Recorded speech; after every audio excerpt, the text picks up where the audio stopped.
C'est un sport, à mon avis, qui est un sport d'adresse, qui est un sport d'habileté, de souplesse, d'intuition. C'est pas un sport de contact, le football. Si on veut pas de contact, on va jouer aux osselets, on va jouer à la pétanque, mais on joue pas au football. C'est 11 mecs contre 11 mecs et ça devient aussi une question de centimètres, tu vois. C'est la beauté de ce sport, du football en particulier. Jusqu'à minuit, c'est l'after-foot. Gilbert Brébois. Jérôme Bretagne est là, Daniel Riolo est là. Et qui c'est qui nous rejoint, messieurs, dames?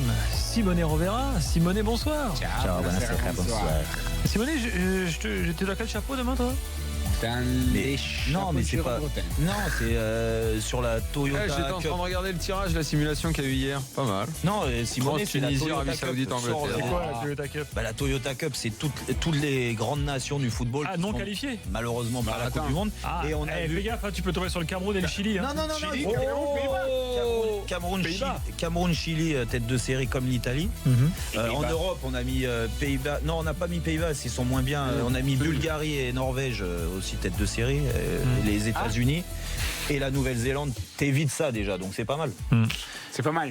Et il y a une Toyota hier, ça a gagné. Il y a des choses plus sérieuses. Est-ce que tu sais à quoi on reconnaît un vrai pays de football? Ça, c'est un bon. Bah, c'est un peu philosophique. Au chambrage stupide dont tu es en train. Oh, il est vexé. Pas du tout. pas du tout. stupide. En Allemagne, ça n'arriverait pas. Ah ouais, mais bon. Tu sais pourquoi? Parce qu'il y aurait beaucoup trop de respect. Mais on a du respect Et les pour les Brésiliens ne le Italiens. feraient pas non plus. Nous, on a, franchement, Voilà. Je peux comprendre. on a du respect pour les Italiens comme ils ont eu du respect pour petit pays l'équipe de de football. France en finale de Non, mais l'Euro en attends. 2000 quand ils étaient tous debout là comme ça, fêter la victoire et hop, d'un seul mais coup ça, de face. voilà. Ah, qu'est-ce que tu dois Voilà. Et hop là. Bah oui. faire? Ouais, t'as raison. C'est ça en fait. T'avais raison, Quand j'avais tu pas as compris trop ça. peu gagné, que tu n'as rien en fait Mais dans ton palmarès, que tes clubs ont jamais rien fait, en fait, quand tu as une petite victoire, t'en fais une caisse. Disons que nous, on a quelques C'est comme victoires. On n'a pas les victoires qu'on a achetées en 1934, quoi. Donc, c'était les vraies victoires. Ouais, hein. Daniel, tu dis C'était l'obligation du régime de Non, gagner. parce Ah, que, c'est ça. parce que Ah oui, dans, donc dans c'est bien l'ère ce que je dis. dans l'ère moderne, il y en a aussi. Il y en a aussi, c'est vrai. Puis il y a tous les, puis il y a Enfin, tellement, et puis il y a tellement il y a de d'autres- choses, les clubs. Enlevez-moi les 34 et 38 quand même. machins. les Bah, gars. si tu veux, ouais. Bah, on va On va enlever enlever beaucoup, alors. autre chose à autre pays alors. On va enlever Ça- un paquet à d'autres pays alors. tous les pays ont eu des moments où on était moins bien. Bah écoute, c'est votre cas. Mais C'est vrai. franchement, on est avec vous. On est avec vous, on vous Grazie. soutient. Mais ouais, mais on mange bien déjà. Bon, Sur le chambrage de la bouffe. Tu es le roi des stéréotypes là. toi. Oh Ah, non, mais moi. Simone, demain l'événement, c'est pas le tirage évidemment Oh, d'Italie. mais non. C'est Ah, bah non, il y a Naples-Juve. mieux. C'est Naples-Juve qui était programmé, je le précise, avant l'élimination de la sélection nationale. Hein. C'est pas. Voilà. Ils Et n'ont pas fait ça pour passer le temps demain. voilà, ils ont pas fait ça pour faire style non, mais finalement, nous, le 1er décembre, l'important c'est ça. Bon, nous, oui. Le titre se joue demain, Simone. Il y a 4 points d'écart hein, entre Naples et la Juve. Les titres, c'est justement, je pense surtout pour la Juve. Parce que si Naples demain gagne, il prend quand même un avantage psychologique. Bah, donc aussi pour Naples alors. Oui, mais si la Il y a l'Inter, Juve. attends, il y a l'Inter qui est en embuscade. C'est ça. Non, mais parce que pour la Juve commence une semaine aussi très très importante et déterminante pour sa saison parce que il y a Naples, il y a la qualification à valider en 8e de Ligue des Champions qui est un vrai objectif. Quand pour Naples, c'est un peu les matchs du mercredi D'ailleurs, soir. c'est ton avis tranché, hein, ça. Hein, parce que finalement, on l'a pas fait sous forme d'avis tranché, mais c'est mon bien avis ça. tranché. C'est ton avis tranché. Et c'est-à-dire que demain, c'est un match tournant pour les titres. C'est pour Naples et pour la Juve. Mais je vois sûrement que la Juve a beaucoup à perdre dans ces matchs. Comme je disais, c'est une semaine qui est déterminante pour la saison de la Juve. Naples, la Ligue des Champions, après il y a l'Inter.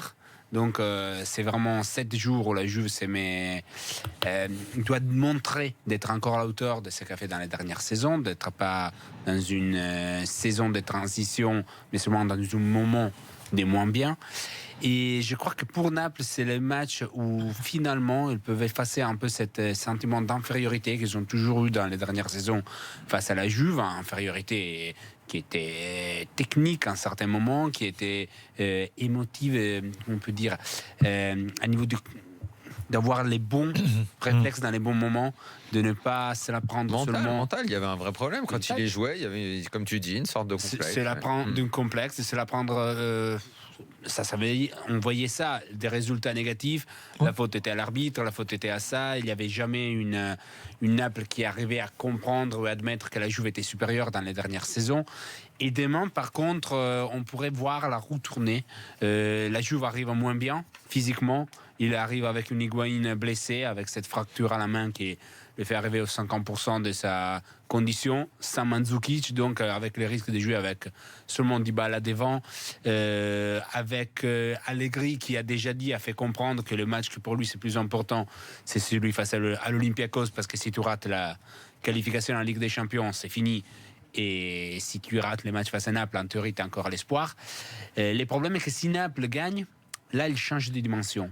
Si tu battes la Juve devant tes supporters chez toi, quand tu as toujours raté les moments de devenir la grande équipe qui pouvait gagner un titre en Italie plusieurs fois dans les dernières saisons, si tu arrives à franchir ces caps, à mon avis, ça va être l'élan qui va changer la saison et la dimension de ces Naples. Donc, même si c'est en novembre, c'est vraiment le match de la saison. Mais pour la Juve, moi je te rejoins. C'est vrai que s'ils perdent, tu sens vraiment qu'il y a un tournant.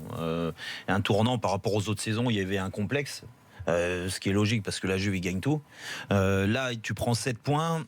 Ça marque psychologiquement. Et comme tu dis, physiquement, la Juve est quand même moins bien. Les résultats, ça va aussi moins bien. Ils perdent des points. Donc ça peut être un tournant. Après, pour le titre pour Naples, c'est encore trop tôt parce qu'aujourd'hui, tu as quand même une équipe comme l'Inter. Tu commences à y croire. Naples commence vraiment, et je pense à croire. Ouais, mais même s'ils font match nul, et au pire, s'ils perdent. Ils vont croire. S'ils perdent, c'est pas qu'ils vont pas y croire, c'est pas que ils peuvent pas l'être. Non, mais c'est que c'est mentalement, c'est encore une claque. Oui. C'est genre putain, on va jamais réussir à les battre. Exactement, ouais. On doit être champion, on doit montrer à tout le monde qu'on veut être champion, que cette année est la bonne, qu'on les batte une bonne fois pour toutes, quoi. Mais parce que les matchs où la Juve marque à la dernière minute, où les retournes alors qu'ils ont été bons sur la première période, où en gros c'est toujours le grand frère qui dit au petit ton tour viendra peut-être un jour mais pas maintenant. Simonet, le scandale de l'arbitrage vidéo demain soir, il arrive à la quelle minute? Première mi-temps, deuxième mi-temps, t'as déjà une idée? Deuxième mi-temps vers la fin. Là, quand Higuaín marque, quand Higuaín rentre, il marque avec la main blessée. Ouais. L'arbitre le voit pas. Il va voir la vidéo qui montre qu'en fait on voit pas. Mais bon, tout le monde l'a vu quand même. Non, mais après, l'homme de super pression devant, c'est sûrement lui. Après, pour être un peu plus sérieux, excuse-moi Gilbert, mais quand t'es Naples et que tu veux être champion, il y a déjà eu le premier choc contre l'Inter. Je l'avais vu, il y a eu 0-0. Ils n'avaient pas fait un grand match, une première mi-temps qui était bien maîtrisée, puis la deuxième, l'Inter avait eu quelques opportunités. Il y a eu 0-0. Quand tu veux vraiment annoncer le titre, il faut marquer les esprits alors, aussi. Naples cette année a gagné face à la Lazio, face à la Roma, les deux à Rome, les deux matchs à Rome.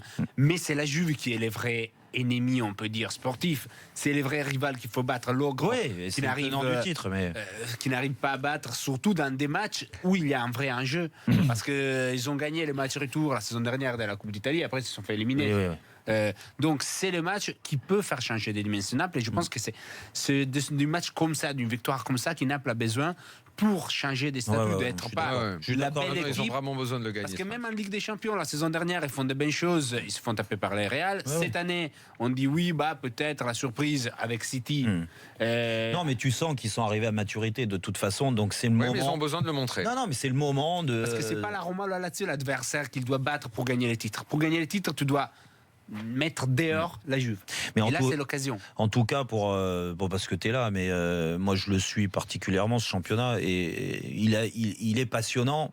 Mais cette année encore plus, parce qu'il y a vraiment des belles équipes. On parle de Naples, on parle de la Juve, on parle de Rome, on parle de la Lazio.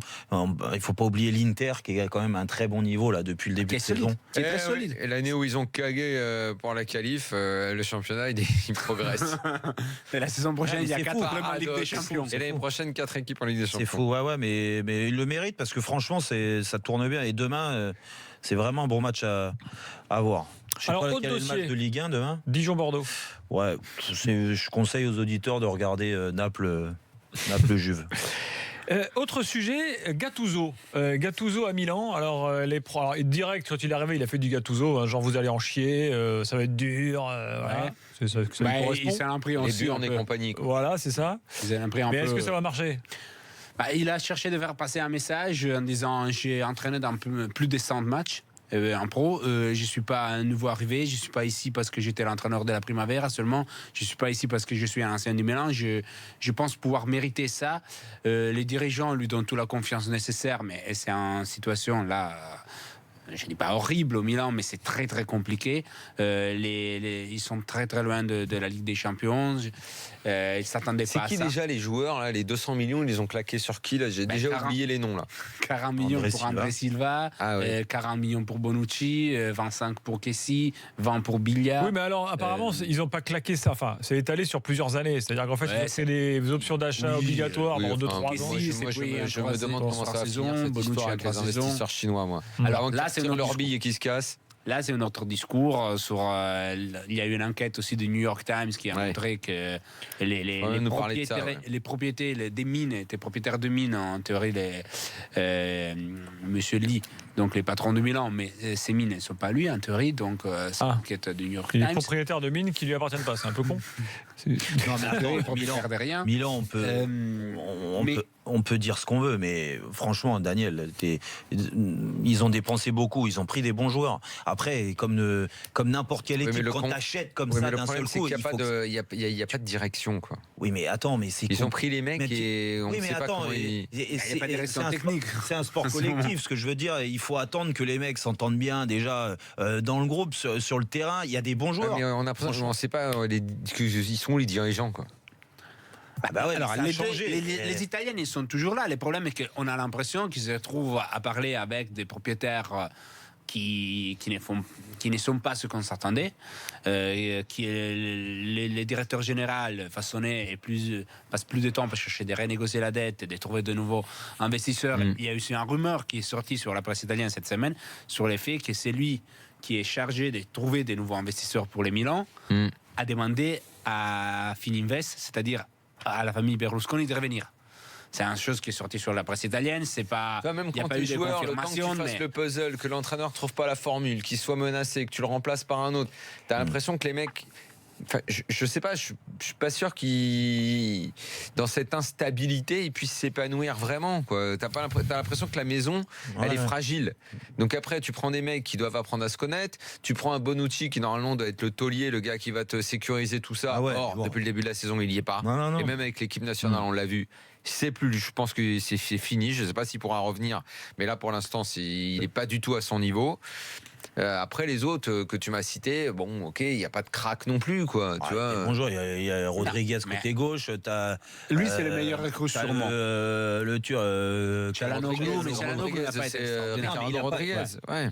Non, mais attends, lui c'est un bon joueur. L'attaquant devant, il a quand même marqué des buts, le Portugais. André Silva, c'est titulaire avec la sélection. Oui, après, il faut le laisser. Il est jeune aussi. Attends. Et puis tu arrives à Milan. Alors je veux bien, comme on dit, c'est une équipe qui était malade. Là, tout est. À Milan, ça représente quand même. Tous les joueurs savent quand tu arrives dans la salle des trophées. Mais bien sûr. Ouais, justement, parfois pour ce genre de mec-là, c'est un peu trop. Peut-être il y a un décalage. Oui, mais il faut le temps. Il y a un décalage entre ce que représente les Milan dans le football, dans l'histoire, et ce que sont aujourd'hui ces joueurs. C'est ça les problèmes. Il y a vraiment une distance qui est énorme, et peut-être que les choix des Gattuso pourraient venir au sujet. Peut-être ça peut aider. Ça fait combien d'années maintenant que Milan n'a pas fait une bonne saison? Depuis les titres, les dernières, c'était, on peut dire, les titres 2011-2012. Et encore 2010-2011. Au niveau européen, ils ont totalement disparu. Depuis, dans l'après 2007, je vois même pas un parcours honorable. Ils ont fait un quart des finales. Ouais. Ils ont fait un quart des finales. Ils éliminent l'Arsenal en 8e. Ça date, ça fait 4-0 à l'aller. Le fameux match avec Ibra qui joue pas la deuxième mi-temps. Julien est là, les gars. Il est supporter de Milan. Il veut parler de Gattuso. Salut, Julien. Bonsoir, l'équipe. Salut, Julien. Gattuso, t'es content, toi? Je suis content. En fait, je suis un vieux tifosi du Milan, et là, je compare Milan à Lille. Le projet ils sont pas interdits bancaires, Milan? Pas encore. Mais il y a Lille non plus, vraisemblablement. Hein. une Pas des encore non fonds plus. qui garantit, c'est les mêmes. Mais avec la jeunesse en moins, il y avait depuis 1 ou 2 ans un fonds de jeunes joueurs qui étaient formés au club, qui montait un petit peu. Il y avait pas une politique très claire, mais avec des mauvais résultats, on voyait quand même quelques joueurs émerger. Et là, cette année, ça n'a rien apporté. 200 millions, il y a des très bons joueurs, mais ils jouent pas très bien ensemble pour l'instant. Et Gattuso, ça sent le pompier plutôt, je trouve. C'est un entraîneur qui n'a pas réussi ni en Grèce, ni en Série B. Voilà, dans des petits clubs, il n'a pas quand même flambé.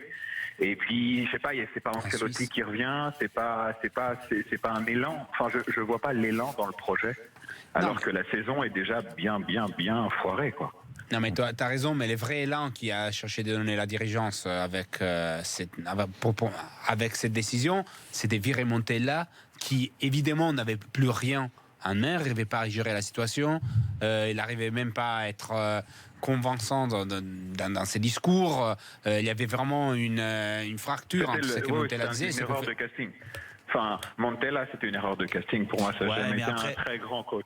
Mais Montella, c'était l'entraîneur qui était déjà là, donc ils se sont retrouvés avec. Alors, Jérôme. Et puis je peux te dire, aujourd'hui, il y a très peu de coachs qui peuvent gérer un changement d'effectif comme ça.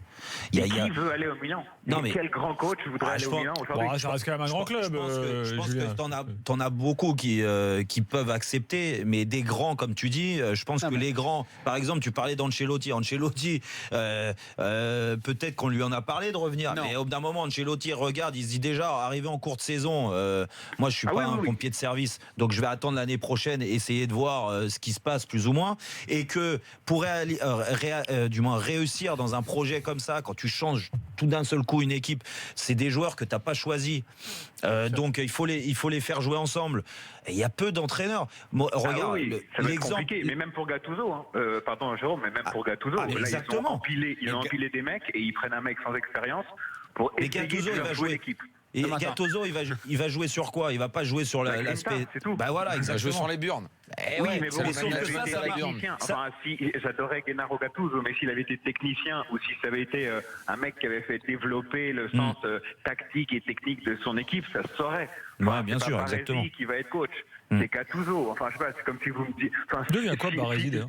Sidorf aurait été un meilleur choix. Tassotti enfin, je sais pas, il y avait des historiques du Milan qui n'avaient pas flambé en tant que coach, qui pouvaient prendre le relais. Je trouve que Gattuso, c'est juste le nom, c'est le côté Grinta. Non, mais exactement, mais ça va marcher.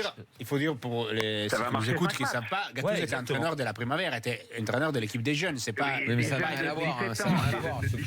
S'occuper des. Non, mais il était déjà dans la maison. Et s'occuper des. Il était déjà dans la maison. Il était revenu au début de la saison pour entraîner les jeunes. Et quand tu vires Montella, c'est la première solution qui t'a. Comme un Saint-Étienne, Julien Sablé, eux ils ont pris Gattuso. C'est pas la même carrière, mais oui. Oui, c'est. Après l'espoir, c'est que Gattuso a une valeur symbolique aussi pour. Merci Julien en tout cas. Je vous en prie, bonne soirée. Salut, bonne soirée. Simone, rien à rajouter? Sur Gattuso encore, non. C'est bon. Pour ça, je vous dis que demain soir, il y a aussi Roma Spal, parce que nous, on joue le vendredi soir pour préparer mieux la Ligue des Champions, pas pour oublier la Coupe du Monde. C'est à quelle heure? C'est à 18h30. Ouais, c'est juste après le tirage. Vous saurez le tirage déjà. Non. Je vais sortir. Merci Simone. Les gars, quelques infos encore liées à la Ligue 1 parce que petite enquête de Jean Baumel sur les coulisses de la victoire du LOSC hier soir. Donc je voulais vous parler de ça parce que il y a quand même un truc qui peut paraître assez étonnant parce que Bielsa passe quand même pour un mec assez rigoureux dans sa façon de fonctionner. Mais en fait, il avait laissé une liberté assez étonnante aux joueurs quand on compare avec ce qui se fait globalement dans les clubs aujourd'hui. Aucun système d'amende sous Bielsa. Aucune obligation de repas commun. Donc il y avait une responsabilisation des joueurs qui vraisemblablement a fait partir en vrille certains parce que c'est quand même pour beaucoup des joueurs assez jeunes. On a dénoncé par exemple un excès de chips pour un joueur. selon l'enquête de Jean Baumel. Voilà. Non, mais qu'est-ce qu'il faut pas entendre? Bah écoute, moi c'est à cause des chips. Attends, ça c'est le début. Donc là, le premier truc qu'on fait, les nouveaux, là, les Sacramento et compagnie, c'est remettre des amendes, repas communs, voilà, enfin des trucs qui sont assez évidents. Trucs qui doivent se faire aujourd'hui, que Bielsa ignore parce qu'il n'est pas du tout là-dedans et que c'est sa grande limite, elle est surtout là dans ce management quotidien du joueur d'aujourd'hui. C'est quelqu'un qui ne sait pas faire ça, tout simplement. Ce que je veux dire, il sait pas faire dire, ça. c'est qu'au bout d'un moment, tu ne peux pas penser qu'au jeu. Aujourd'hui, c'est bien autre chose, le foot. Ouais, déjà, je suis d'accord avec toi, Daniel, mais après, il y a les joueurs. Dire t'es pro ou t'es pas pro. Oui, t'es censé être responsable. Enfin, Jérôme, tu sais bien qu'aujourd'hui, c'est pas comme ça. Écoute, mais aujourd'hui, si tu manies pas, la carotte et le bâton, qui démarre sa carrière, est-ce qu'il a conscience comme un gars de 30 ? Toutes les générations, il y a eu des mecs qui. Si t'as pas le bâton, tu fais que dalle aujourd'hui dans le management, dans les clubs de foot. Mais même avant, c'est pareil. Sauf que d'un moment, tu dois avoir. Et c'est pas parce que là, l'entraîneur a mis apparemment Sacramento, donc il a dit des repas en commun, des trucs et tout. D'un seul coup, voilà, putain, les mecs, ils vont bien s'entendre, ils vont gagner tous les matchs et tout, et c'est ça qui va changer. Et le mec, en plus de ça, vous croyez que le mec qui mange des chips là, il va pas les manger dans sa voiture après? Non mais attends, quand il rentre chez lui, il va pas les manger. Il va s'interdire de ça. Si tu as une conscience professionnelle, tu l'as, c'est très bien, et qu'on t'accompagne et qu'on t'oblige à faire des choses, c'est la vie d'un collectif et dans un club. Non, j'aimais pas ça. Pas forcément. Le pire, c'est les chips ou la vodka? Mais t'as la conscience professionnelle où tu l'as pas, encore une fois. T'as le mec qui va finir l'entraînement, sortir du centre, fumer sa cigarette, en fumer une ou deux, d'autres en fumer un paquet, fumer une chicha au volant. Alors, voilà. Je continue sur les infos. Alors, il y a un truc assez dingue qui est sorti dans la presse locale, notamment ces derniers jours, c'est que sous Bielsa, vraisemblablement, c'est peut-être pas Bielsa qui a mis ça en place, on n'a pas de confirmation que c'était vraiment le cas, mais vraisemblablement, on avait embaucher des détectives privés au LOSC pour suivre un peu les joueurs et voir ce qu'ils faisaient en dehors. Voilà, mais pas de confirmation officielle, mais c'est des infos qui circulent dans le Nord. Il n'y a pas de rapport. L'Inter les faisait à l'époque avec Vieri pour ses soirées à Milan. Donc. Ah bah non, mais Mourinho, il faisait ça. Hein. Mais s'il suivait Vieri, le détective privé, au bout d'un moment, il dit attends, Christian, il finissait sur les genoux. Il finissait sur les genoux un peu, parce que là, il finissait Vieri, c'est un collectionneur quand même. Oh là là. Regardez, viens là 2 secondes, je vais te faire kiffer, toi. Après, tu vas faire le rapport que j'ai envie. Voilà, c'est ça. On va voir si les détectives à Lille s'est amusé autant.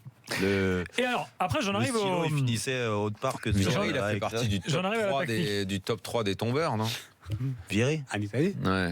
Comment s'appelait l'autre là qui a foutu sa carrière en l'air tellement il. Cassano. Non, mais non. Cassano, je m'en souviendrai. Le mec qui était avec une présentatrice connue là, qui a fini par faire les genres d'émissions de télé-réalité, la ferme des célébrités. Bettarini. Hein? Simone Bettarini. Voilà. Lui, il était phénoménal, lui. Hein. Ouais, lui, les rois de la drague.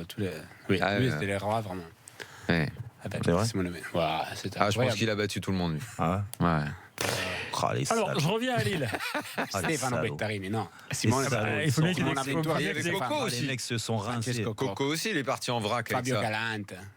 Ah oui, Galante aussi. Tu te souviens de Galante? Ces mecs-là, ils sont fous. Tu sais, c'est la période où sont apparus, où il y a eu ce lien qui a été fait. On a l'impression que c'était la porte à côté entre les fameuses Véline et les nanas qui à la télé sont agrémentes. Ouais. Genre, Gilbert ne pourrait pas en Italie faire une émission comme ça. Il y aurait forcément 1 et 2 nanas à côté de lui. Souvent, c'est ce que je lui dis. Pour rien, comme ça. Souvent, c'est ce que je lui dis à la place de tes mains, là, tu vois. Voilà.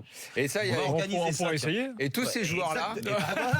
Voilà, on pourrait essayer. Et tous ces joueurs-là. La révolution de la saison 2018-2019. Et à un moment, il y a eu un lien.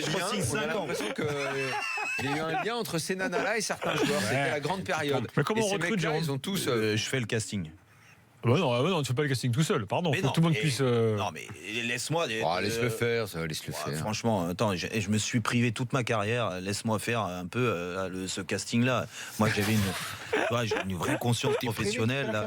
Ah ouais, là, donc qu'est-ce qu'il faut faire? Il faut t'envoyer des photos sur ton compte Twitter. Écoutez, envoyez-moi les photos. On vous invitera au 6e étage. On prendra le bureau de Gilbert. Ça n'a pas de traduction d'ailleurs, le mot Véline pour les filles.